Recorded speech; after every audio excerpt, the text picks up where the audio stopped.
Buenas tardes, compañeros. Nuestro grupo, compuesto por Camila Beltrán, Sebastián Gallardo y Cristian Núñez, nos toca presentar el caso de fraude en Codelco.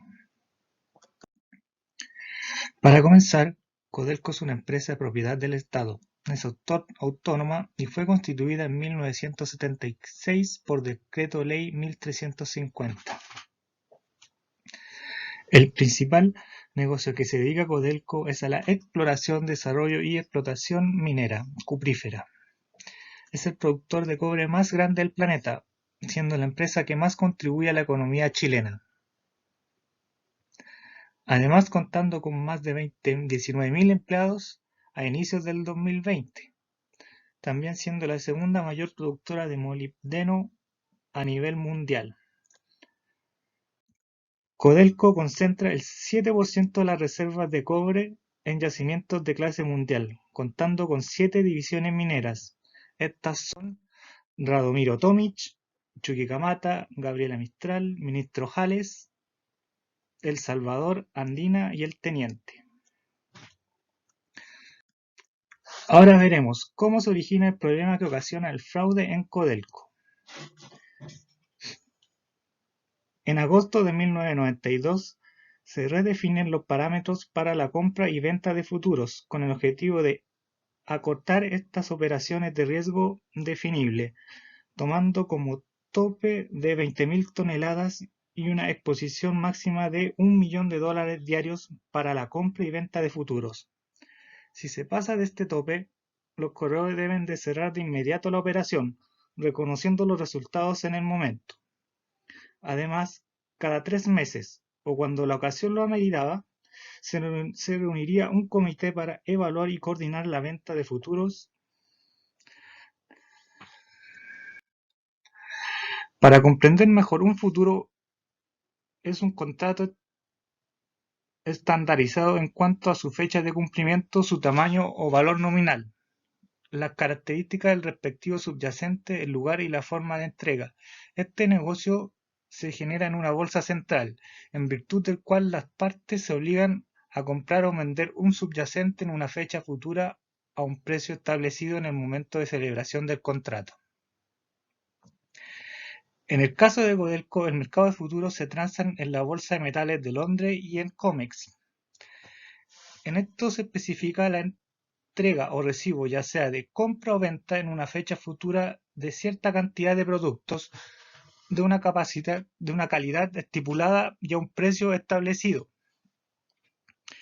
Esto es un medio de cobertura con el fin de reducir el riesgo inherente de las fluctuaciones de precios. Este mercado de futuro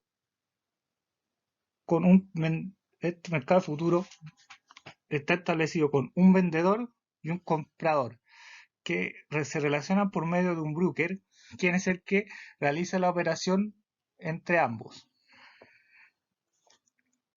Así tenemos que a partir de 1993, Juan Pablo Dávila, jefe del Departamento Mercado de Futuros, quien tenía la misión de comprar y vender cobre a un precio estimado que varía desde meses hasta 2 años en las transacciones.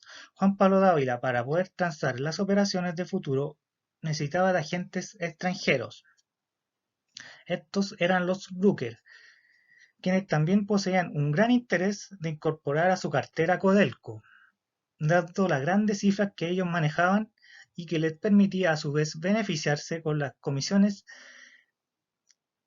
que ellos ganaban a partir por sus servicios. Así los operadores favorecían algunas de estas operaciones, asegurándole a los brokers una cantidad de transacciones seguras sin importar los vaivenes del mercado a cambio de comisiones, que también iban en beneficio de Dávila, ya que ellos depositaban en las cuentas de Dávila, en las Islas Caimán, las cuales superaban incluso los 10 millones de dólares, además de inversiones en distintas propiedades. Dávila, al percatarse que no podía esconder más las pérdidas que generaban sus transacciones en Codelco, y antes de que todo estallara a la voz pública, se reunió con el gerente de ventas de la empresa, Owen Guerrini,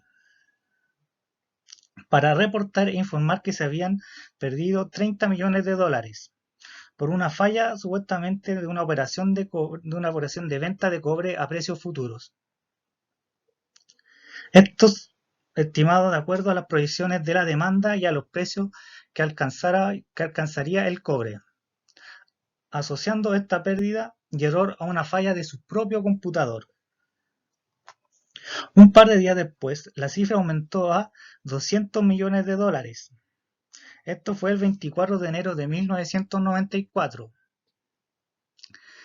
De ahí que este fraude sea conocido como el Davilazo, siendo el mayor escándalo financiero más grande en la década de los 90 en el país. Dávila se vio acorralado, ya que las pérdidas se concentraban en la línea de crédito de los brokers para cubrir los márgenes en su contra, pero estas líneas de crédito llegaron a su límite, dejando a Dávila sin capacidad de maniobrar entre estas. Tenemos que entre 1993 y enero de 1994, la valoración de pérdidas de operaciones de futuro son las siguientes. En cobre se perdieron 163.942.925 millones de dólares. En plata se perdieron 30.623.924 millones de dólares y en oro 12.194.514 millones de dólares, sumando en total 206.761.373 dólares en pérdidas. Aquí podemos apreciar el organigrama de Codelco desde el presidente de la República hasta el puesto que ocupaba Juan Pablo Dávila como jefe de departamento de mercados futuros, donde también podemos ver al gerente de venta Owen Guerrini y subgerente de venta Carlo Derpsch, que después tendrán consecuencias por este fraude. ¿Quiénes fueron los principales responsables de cometer estos fraudes? Claramente el principal responsable fue Juan Pablo Dávila, quien cumplió 3 años de prisión entre 1997 y el año 2000 por delitos de fraude tributario.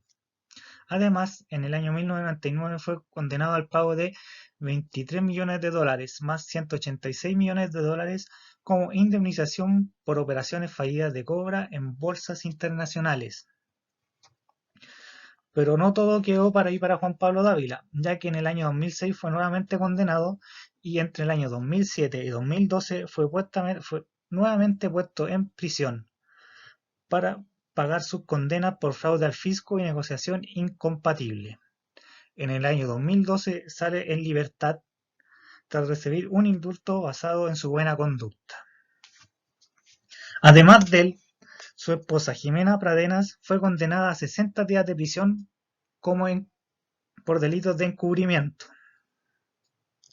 Además, Alejandro Noemi, vicepresidente ejecutivo, Gonzalo Trivelli, vicepresidente de comercialización, Owen Guerrini, gerente de ventas, Carlos Derpson, subgerente del área, tuvieron que renunciar a sus cargos en Codelco, días después de que se descubriera el fraude.